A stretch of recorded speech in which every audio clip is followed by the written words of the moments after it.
यानंतर जाऊयात भंडाऱ्यात। खरं तर पूर्व विदर्भातील भंडारा जिल्हा भात उत्पादक जिल्हा म्हणून ओळखला जातो। या भागातील बहुतांश शेतकरी पारंपरिक पद्धतीने शेती करतात। मात्र आता पारंपरिक शेतीची आणि आधुनिक तंत्राची सोबतच सेंद्रिय शेतीची तसंच शेती जोडधंद्यांची हळूहळू इथं ओळख होऊ लागली आहे। अशा कामात कृषी प्रदर्शनाची भूमिकाही महत्त्वाची ठरते। लाखणीमध्ये भरलेल्या कृषी प्रदर्शनाचा हा रिपोर्ट पाहूयात।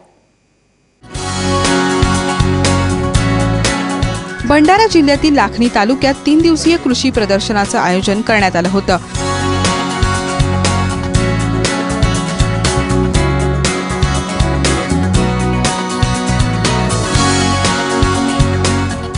या ठिकाणी शेतकऱ्यांना वेगवेगळ्या विषयांची माहिती आणि मार्गदर्शन मिळालं।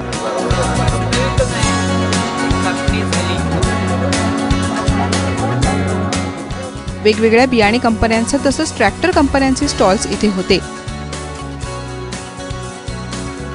शेतकऱ्यांसाठी श्री पद्धतीने धान लागवड, मत्स्यपालन, लाख शेती, मधमाशा पालनातून मध गोळा करून त्याची विक्री कशी करायची अशा अनेक बाबी इथे कळत होत्या। कृषी विभागाचा सहभागही महत्त्वाचा होता। आपण या ठिकाणी कृषी विभागामार्फत शेतकऱ्यांना विविध शासकीय योजना त्यांची माहिती देत आहोत। सेंद्रिय शेती कशा पद्धतीने करावी, विषमुक्त शेती कशा पद्धतीने करावी याचे सुद्धा आपण या ठिकाणी शेतकऱ्यांना मार्गदर्शन देत आहोत। त्याचबरोबर एकात्मिक शेती पद्धती ज्यामध्ये आपण मत्स्यपालन, शेती आणि कुक्कुटपालन आणि दुग्ध व्यवसाय आपण एकत्रितरित्या करू शकतो याचे सुद्धा या ठिकाणी शेतकऱ्यांना आपण काही मॉडेल्स ठेवलेले आहेत।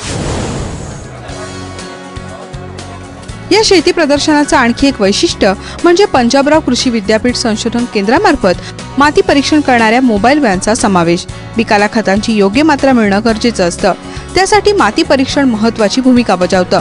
आपल्या शेतातील मातीचं परीक्षण इथे शेतकऱ्यांना करता येत होतं।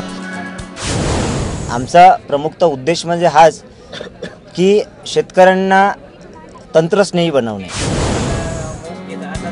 पूर्व विदर्भातील गोंदिया, गडचिरोली, चंद्रपूर, भंडारा येथील धान उत्पादक शेतकऱ्यांसाठी धानाबद्दल मार्गदर्शनही केलं गेलं।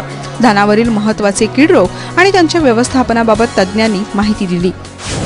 हे मुख्य भात उत्पादन करणारे जिल्हे आहेत आणि या भागातल्या शेतकऱ्यांच्या समस्या घेऊन आणि शेतीची पद्धती बघून डॉक्टर पंजाबराव देशमुख कृषी विद्यापीठाने जवळपास धानाच्या 23 जाती प्रसारित आणि पूर्व प्रसारित केलेल्या आहेत। त्याच्यामध्ये PKVHMT सगळ्यात मोठ्या प्रमाणामध्ये शेतकऱ्यांच्या शेतावर गेलेली आहे। या प्रदर्शनामुळे परिसरातला शेतकरी लाखणी इथे एकवटल्याचं चित्र पाहायला मिळालं। भंडाऱ्याहून हरीश मोडघरेसह ब्युरो रिपोर्ट ABP माझा।